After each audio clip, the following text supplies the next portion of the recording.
کبھی کبھی ایسا ہوتا ہے کہ دعا کے لیے ہاتھ نہیں اٹھ رہے ہوتے، دل چاہتا ہے کہ رو لے، لیکن کبھی کبھی تو انسان سے رویا بھی نہیں چاہتا۔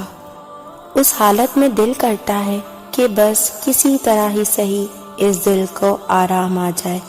دل چاہتا ہے کہ کسی طرح ان آنکھوں سے آنسو نکل آئیں، لیکن نہ جانے ہم کیوں بھول جاتے ہیں کہ دل بنانے والا اس دل کی کیفیت سے بخوبی واقف ہے۔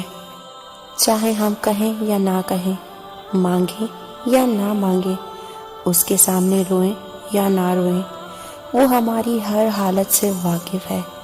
بس ہمیں اتنا کرنا ہوتا ہے کہ بس خاموشی سے کچھ پل اس دل کی صدا سن لیں، ان خشک ہوئی آنکھوں کو آسمان کی جانب اٹھا لیں۔ کیا تم نے نہیں سنا کہ اللہ پاک قرآن میں فرماتا ہے کہ ہم تمہارے چہرے کو بار بار آسمان کی طرف اٹھتے ہوئے دیکھ رہے ہیں، اور جو چہرے ایک درد بھری فریاد کو دل میں سمیٹے اللہ کی جانب اٹھتے ہیں، تو تمہیں کیا لگتا ہے کہ ایسے ہی ٹھکرا دیے جائیں گے؟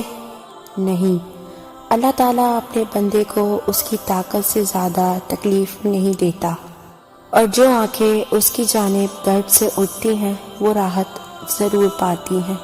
جو دل زخموں میں لپٹے اس سے مرہم کی جستجو کرتے ہیں، انہیں شفا یاب کر دیا جاتا ہے کہ وہ تو دلوں میں چھپے راز بھی جانتا ہے۔